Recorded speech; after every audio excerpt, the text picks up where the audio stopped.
이 아침 우리에게 주시는 하나님의 말씀 욥기서 10장입니다. 제 10장. 내 영혼이 살기에 곤배하니 내 불평을 토로하고 내 마음이 괴로운 대로 말하리라. 내가 하나님께 아뢰오리니 나를 정죄하지 마시옵고 무슨 까닭으로 나와 더불어 변론하시는지 내게 알게 하옵소서.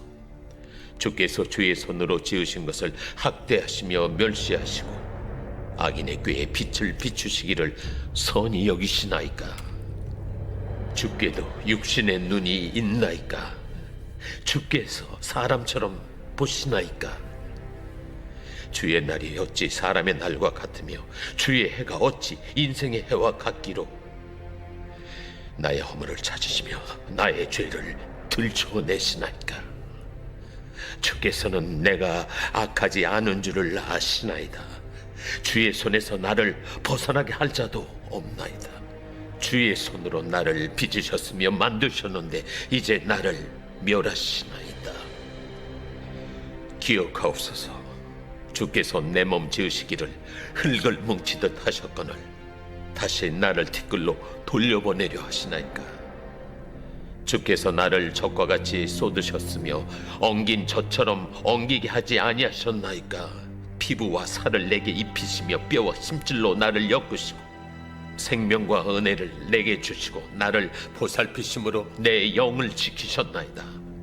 그러한데 주께서 이것들을 마음에 품으셨나이다. 이 뜻이 주께 있는 줄을 내가 아나이다. 내가 범죄하면 주께서 나를 죄인으로 인정하시고 내 죄악을 사하지 아니하시나이다. 내가 악하면 화가 있을 것이오며 내가 의로울지라도 머리를 들지 못하는 것은 내 속에 부끄러움이 가득하고 내 환난을 내 눈이 보기 때문이니이다. 내가 머리를 높이 들면 주께서 젊은 사자처럼 나를 사냥하시며 내게 주의 놀라움을 다시 나타내시나이다.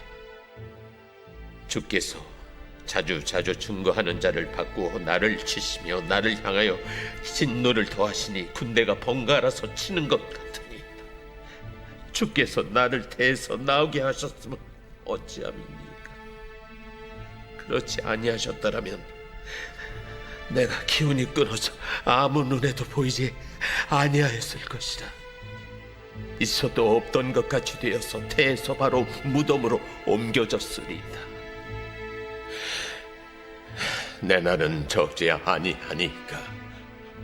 그런즉 그치시고 나를 버려두사 잠시나마 평안하게 하시되 내가 돌아오지 못할 땅 곧 어둡고 죽음의 그늘진 땅으로 가기 전에 그리하옵소서. 땅은 어두워서 흑암 같고 죽음의 그늘이 져서 아무 구별이 없고 광명도 흑암 같으니이다. 아멘. 예. 이미 온몸에 욕창이 나고 또 피부병으로 고름이 나오기 시작을 하고 괴롭고 답답한 가운데 친구들이 함께 일주일을 금식하고 그리고 욥을 이렇게 달래면서 위로하면서 해주는 이야기였지만 욥에게는 도저히 용납할 수 없는 그런 친구들의 말을 듣고는 욥이 항변을 하죠. 엘리바스 그리고 빌닷까지. 그래서 9장 10장 우리가 이 빌닷의 이야기에 대해서 이게 왕골 이론이라고 그랬죠. 왕골이 어떻게 물 없는 데서 나겠느냐, 네가 어떻게 고난이 죄 없이 이루어질 수 있겠는가. 또 왕골이나 이런 것들은 다 금방 사라져 버린다, 시들어 버린다. 그래서 너의 그 영광, 영화, 부귀 이런 것들도 금방 사라져 버리는 거 아니냐 하는 그런 빌닷의 이야기를 듣고는 이제 욥이 9장 10장에서 이야기를 하고 있는 겁니다. 그러면서 하나님께서 우리를 돌보아 주시고 하나님께서 인도해 주시는 것인데, 오늘 본문에서도 마찬가지로 욥은 하나님이 정말 나를 인도하신다면 나를 이렇게 내버려 두실 수 있습니까? 라고 하는 항변 아닌 항변, 하나님에 대한 이 불평. 그래서 10장 1절에 이렇게 이야기를 하죠. 내 영혼이 살기에 곤비하니 내 불평을 토로하고 내 마음이 괴로운 대로 말하리라. 그래서 어떤 목사님은 이런 이야기를 하세요. 한 번은 이런 일이 있어야 된다.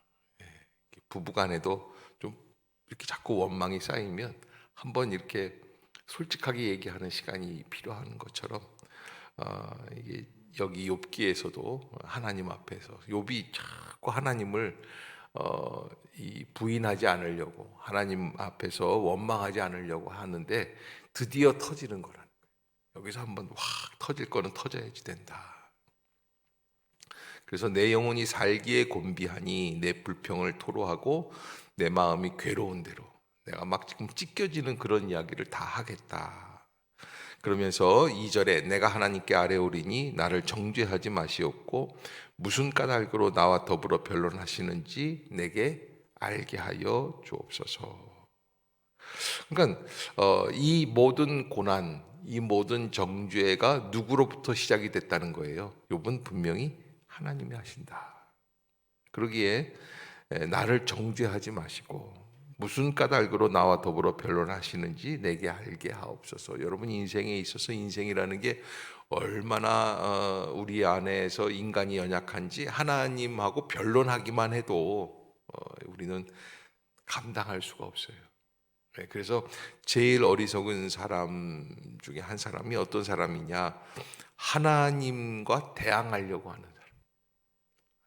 인간의 생각엔 아무리 의로운 것 같아도 하나님께서 하시는 일에 내가 항거해야 되겠다, 변론해야지 되겠다, 한번 하나님 나하고 한번 토론해 보십시오 라고 하는 것은 의로워 보이지만 아니라는 거예요. 그래서 주께서 주의 손으로 지으신 것을 학대하시며 멸시하시고 악인의 꾀에 빛을 비추시기를 선히 여기시나이까. 이게 여기 오늘 본문에서 드디어 욥의 토기장이 이야기가 나와요. 그러니까 주께서 주의 손으로 지으신 것이라는 것은 무슨 뜻이냐면 하나님이 나를 어떻게 하셨다는 거예요. 빚으셨다. 나를 빚으신 거 아닙니까? 주님 진흙으로 나를 만드신 거 아닙니까? 그런데 만드셨으면 손으로 지으신 것을 왜 학대하시고 또 멸시하시고 악인의 꾀에 빛을 비추시기를 선히 여기시나이까? 왜 오히려 악한 사람들한테는 악한 사람들의 이 잘못된 꾀가 더 빛나게 하신입니까? 주께도 육신의 눈이 있나이까? 주께서 사람처럼 보시나이까? 주의 날이 어찌 사람의 날과 같으며 주의 해가 어찌 인생의 해와 같습니까?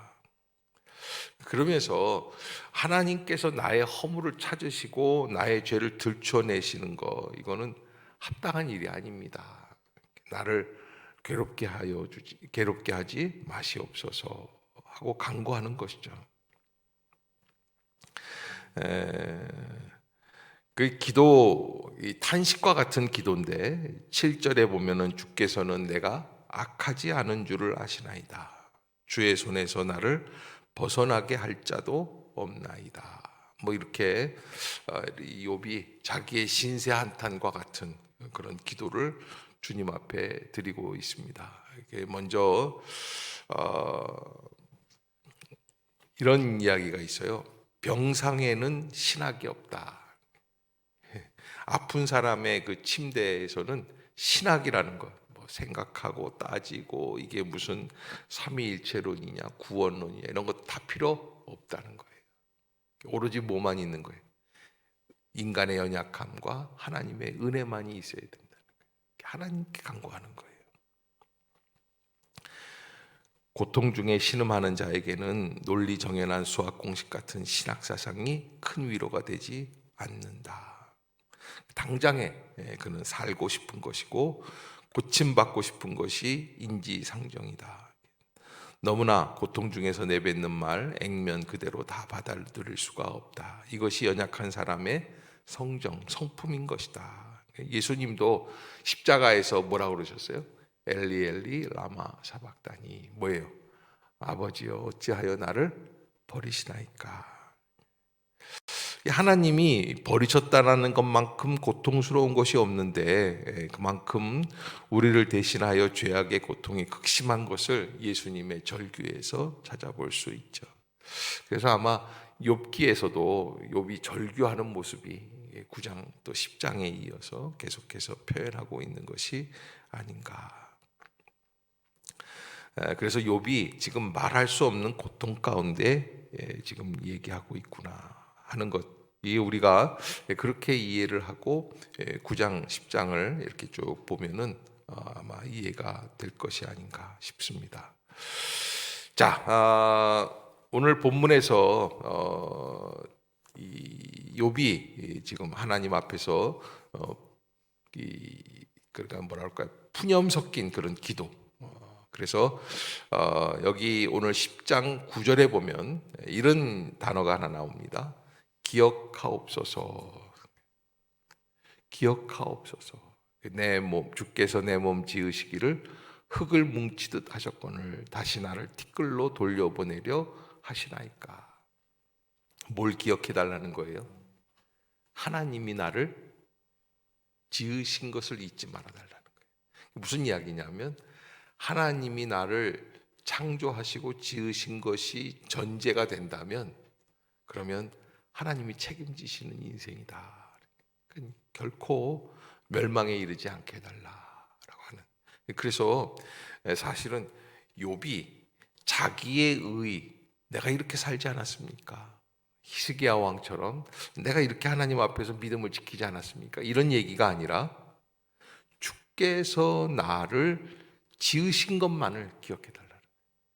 나는 주님의 작품이에요. 주님이 만들어 놓으신 그릇이에요. 그러기에 주님이 책임지셔야 돼요. 그것을 오늘 욥은 결론적으로 말을 해주고 있습니다. 그래서 여기 뭐 이제 10절에도 주께서 나를 젖과 같이 쏟으셨고 엉긴 젖처럼 엉기게 하지 아니하셨나이까. 그러면 이게 무슨 얘기냐면 이제 이 피부와 살이 다 망가졌다는 얘기예요. 11절에 피부와 살을 내게 입히시며 뼈와 힘줄로 나를 엮으시고 생명과 은혜를 내게 주시고 나를 보살피심으로 내 영을 지키셨나이다. 예, 그러면서 그 13절에 보면은 그러한데 주께서 이것들을 마음에 품으셨다라고 이야기를 해요. 이것들이라는 게 뭐냐면 지금 욥이 고난당하게 하는 이 상황. 그래서 14절에 이게 왜 그러느냐, 내가 범죄하면 주께서 나를 죄인으로 인정하시고 내 죄악을 사하지 아니하시나이다. 내가 악하면 화가 있을 것이오며 내가 의로울지라도 머리를 들지 못하는 것은 내 속에 부끄러움이 가득하고 내 환난을 내 눈이 보기 때문이다. 그래서 우리가 이 모든 구절들을 통해서 한 가지 알아야 될 것, 하나님 정말 하나님께서 나를 인도하시고 나를 붙들어 주신 것이라면 지금 있는 이 어려움과 약한 어려움 속에서 있는 고난, 이것들을 하나님 나에게 치유하여 달라라고 하는 그런 기도를 주님께 드리게 되는 것이죠. 18절에 보면 주께서 나를 태에서 나오게 하옴은 어찌함이니까. 왜 태어나게 하셨느냐? 그렇지 아니하셨더라면 내가 기운이 끊어져 아무 눈에도 보이지 아니하였을 것이라. 자, 그러면서 이제 욥이 점점 어디로 가고 있냐면 20절에 보면 내 날은 적지 아니하나이까 그런즉 그치시고 나를 버려두사 잠시나마 평안하게 하시되 내가 돌아오지 못할 땅 어둡고 그 죽음의 그늘진 땅으로 가기 전에 그리하옵소서. 이게 뭐냐면 죽음을 향해서 한 발짝 한 발짝 가고 있다는 것을 욥이 느끼는 거예요. 이게 무슨 이야기냐? 아, 이제 나는 다시 회복이 안 되겠구나. 절망이죠. 근데 이제 육신적인 절망을 느끼는 거예요.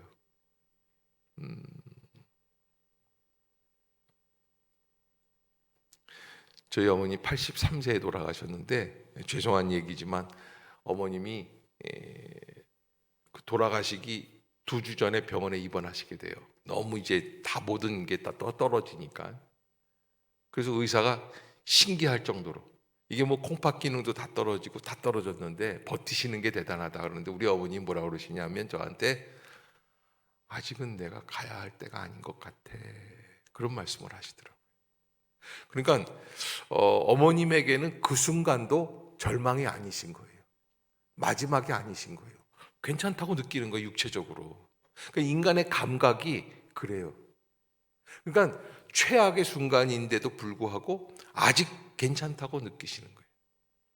그런데 욥은 마지막이라고 느끼니까 얼마나 고난을 겹해서 고통스러운 순간이 그를 짓누르고 있는 거지. 더 이상 나는 살 수가 없을 것 같다. 그런 아주 말할 수 없는 고난, 그 고난 속에서 하나님 앞에서 기도하고, 가장 중요한 것은 우리가 이 모든 일에 있어서 위로가 될 수 있고 해결할 수 있는 통로는 무엇이다? 저는 하나님을 향한 기도다라고 하는 거예요. 기도하는 것이 우리가 살 길이다. 죽음을 향하여 가는 것 같은 이 암울하고 절망적인 순간에서도 우리는 그 기도를 포기하지 말고 하나님 앞에 간구하고 기도하고. 그래서 오늘 그 본문에서 욥이 지금 붙잡고 있었던 것은 그 토기장이 원리예요. 하나님이 직접 손으로 나를 지으신 거 아니에요. 여러분, 이 토기장이가 토기를 빚고 있을 때 이렇게 한순간만 달리하면은 완전히 모양이 달라지는 그릇이 나와요.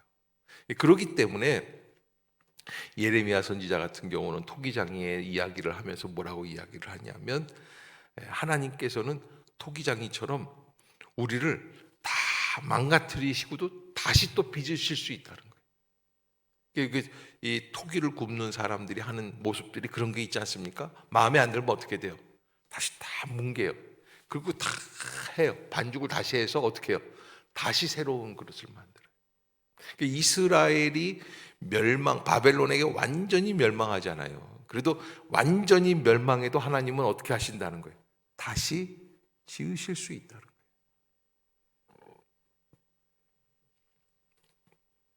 그래, 욥은 그렇게 하나님께서는 그러니까 욥이 그 절망 가운데 있지만 결코 포기하지 않고 하나님께 간구하는 그런 내용이다라고 말씀드릴 수 있습니다. 자, 이렇게 여기 오늘 10장까지 이렇게 묵상했는데 이 10장까지의 내용 속에서 우리가 한 가지 알아야 될 것은 이게 고난이 단순한 고난이 아니라 어떤 고난이 되어야 하는가? 어떤 고난이 되어야 될까요? 예? 저는 고난의 의미를 알 수 있는 고난. 제가 늘 말씀드리지만 고통을 겪는 게 문제가 아니라 고통을 가치 없이 지내버리는 게 큰 문제다. 고난이 왔을 때 우리가 다시 깨닫고 다시 회복하고 다시 돌이키는 거예요. 그래서 고난은 곧 변화다까지 얘기하는 거예요. 내가 삶의 자세가 달라지는 기회가 되는 거예요. 그러면 고난은 가치 없는 사건이 아니라 우리 인생에 있어서 가장 소중한 가치가 되는. 릭 워렌 목사님이라고 유명한 목사님이 계시는데 목사님 한 40년 가까이 비서 일을 했었던 그런 어느 자매가 교통사고를 당해가지고 다리도 절단하고 뭐 이렇게 해서 몸이 아주 많이 망가졌다는 거예요. 목사님이 가셔가지고 그를 위해서 기도해 주시려고 자매요, 내가 어떻게 기도할까요? 그랬더니 빨리 낫게 해달라고 기도할까요? 또 이 사건으로 가정이 다시 회복이 될 수 있게 해달라고 기도할까요? 여러 가지를 물었더니 아니라는 거예요. 어떻게 기도할까요? 그랬더니 이 자매가 뭐라고 그러냐면 목사님, 제가 이 고난을 왜 나에게 이런 고난을 주셨는지를 깨닫게 해달라는 기도를 좀 해주세요. 워렌 목사님이 그러셨다는 거예요. 내가 당신이 나의 목사가 되었으면 좋겠다. 내가 당신보다 훨씬 못하다. 여러분, 이 고난 속에서 우리가 느껴야 될 것, 내가 깨달아야 할 것, 내가 알아야 할 것 반드시 있습니다. 고난을 내가 고난이 있다고 불평하고 원망하고 고난에서 벗어나려고 발버둥치고 그러면서 지나가는 것도 있지만 고난 속에서 세미하게 들려오는 주님의 음성을 잊지 마시기를 바랍니다. 고난이 있으면 그러면 새벽기도 나와야 돼요, 안 나와야 돼요? 당연히 나와야 돼요. 고통이 있으면 있는 순간부터 바로 나와야 되는 거예요. 왜? 가만히 있으면 안 돼요. 깨닫게 해달라고 기도해야지. 우리는 자동으로 그냥 깨닫는 줄 알아요. 그러나 그렇지가 않습니다. 모든 사람들이 고난에 들어가기만 하면 척척척척 깨닫느냐? 그렇지가 않아요. 하나님 앞에서 내가 고난 속에서 어떤 것을 깨달아야 할지를 알게 하여 주옵소서. 제가 언젠가 한번 읽었던 글이 있는데 이 지구상에 조개 있잖아요. 조개가 뭐 십몇만 종류가 있대요. 뭐 조개는 우리 다 같으면 다 바지락 같은 조개가 있는 줄 알았는데 아니면 뭐 대합이라든지 이런 건 좀 구분할 수 있죠. 근데 그게 아니라 조개도 십몇만 종류가 있대요. 근데 그 중에 진주를 만들어낼 수 있는 조개는 1%도 안 된대요. 그리고 그 중에서 또 아주 적은 확률로 실제로 자기 몸속에 들어온 모래알갱이를 가지고 뭘 만들어내요? 상처가 나고 그 상처를 감싸 안으면서 진주를 만들어내는 거예요. 그러니까 아무나 고난 속에서 진주와 같은 보석을 발견하는 게 아니다. 우리의 인생 속에서 가장 소중한 것 중에 한 가지, 고난 속에서 하나님의 섭리를 깨닫고 하나님이 나에게 말씀해 주시는 말씀을 깨닫고, 창세기에 나오는 요셉 깨달았다 못 깨달았다? 깨달았어요. 마침내 깨달아요. 그래서 형들이 자기가 총리 대신으로 있는 애굽에 쌀을 구하러 오는 모습을 보고 비로소 알게 돼요. 아하, 하나님께서 우리 가정을 구원하시기 위한 섭리였구나. 이걸 알게 돼요. 그리고 하나님 앞에 기도하고 형들을 용서하게 돼요. 그러니까 고난 속에서 뭔가 깨닫지 못하고 그냥 지나간다면 그 사람은 아무것도 아닌 겁니다. 그래서 고난이 왔다 그러면 우리 이 조개 안에 이 상처 낼 수 있는 알갱이가 들어온 그런 기회다 생각을 하고 이 고난을 통해서 뭔가 만들어낼 수 있는 그런 은혜를 구하고 내가 뜻을 깨닫게 하여 주시옵소서. 어떤 때는 아무 고난이 없는데 물리적으로 그래도 마음이 싱숭생숭할 때가 있다 없다? 우리 믿는 사람들은 그럴 때 어떻게 해야 돼요? 따라해 봅시다. 그런 때는 가차없이 새벽기도 나오자. 나오는 거예요. 나와서 엎드려야지. 그래서 하나님 앞에서 내가 이 기간을 어떻게 이상하게 숙제 안 한 것 같이 여름방학 끝나가는데 숙제 안 한 그런 기분을 여러분 아세요? 네? 여러분들은 다 모범생이셨던 것 같은데 저는 일기도 하루 만에 다 쓰고 2달치. 근데 이게 참 어려워요. 이게 어떻게 해결할 방법은 있긴 있지만 숙제를 안 하면 참 마음이 찜찜하거든요. 근데 인생을 살다 보면은 꼭 마치 숙제 안 한 것 같은 느낌을 들 때가 있어요. 부족하고 연약하고 말할 수 없고 왠지 모르게. 근데 그때 우리는 그런 모든 잡념에서 떠나서 기도하는 자리로. 욥은 절규하면서도 하나님을 놓지 않는 것은 하나님 앞에서 오늘 기도하는 겁니다. 하나님이 나를 지으신 것이 아닙니까? 하나님이 나의 창조자가 아니십니까? 토기장이 아니십니까? 나를 빚으셨다면 나를 온전하게 만들어서 마지막까지 감당할 수 있는 길을 열어주셔야 되는 것 아닙니까? 그러니까 우리가 상상할 수 없는 고난 속에서 욥은 그 고난의 의미를 하나하나 씹어서 그래서 하나님 앞에 아랠 수 있는 그런 기도를 드리고 있다. 우리가 오늘 살아갈 때에도 어떤 일들이 내 앞에 있는지는 모르지만 하나님께서 나와 함께 하여 주시고 또 내 인생은 하나님이 빚으시는 인생이다라는 거. 아멘. 여러분 꼭 잊지 마시기를 바랍니다. 하나님께 맡기겠습니다. 여러분들이 오늘도 기도로 승리하는 복된 날이 되시기를 주의 이름으로 축복합니다. 기도하겠습니다. 사랑의 하나님, 은혜를 감사합니다.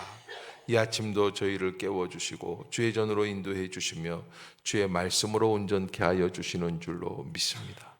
성령의 기름을 부어주시고 은혜의 형통함을 허락해 주시어서 마침내 주의 전에 이를 수 있는, 주의 뜻 앞에 이를 수 있는, 주의 길에 이를 수 있는 복된 심령들 되게 하여 주옵소서. 하나님, 욥이 말할 수 없는 고난 속에서 하나님 앞에 간구하며 한 가지 한 가지 이 고난의 뜻을 음미하며 다시 새로운 길을 향하여 나아가고 있는 것처럼 우리도 어떠한 어려움이 있든지 어려움 속에서 보석처럼 빛나는 진주를 만들어낼 수 있도록 우리의 심령 가운데 새로운 영적 지혜를 더하여 주옵소서. 하나님께서 이 하루도 함께하여 주시고 인도해 주실 줄로 믿습니다. 예수님의 이름으로 간절히 기도드리옵나이다. 아멘.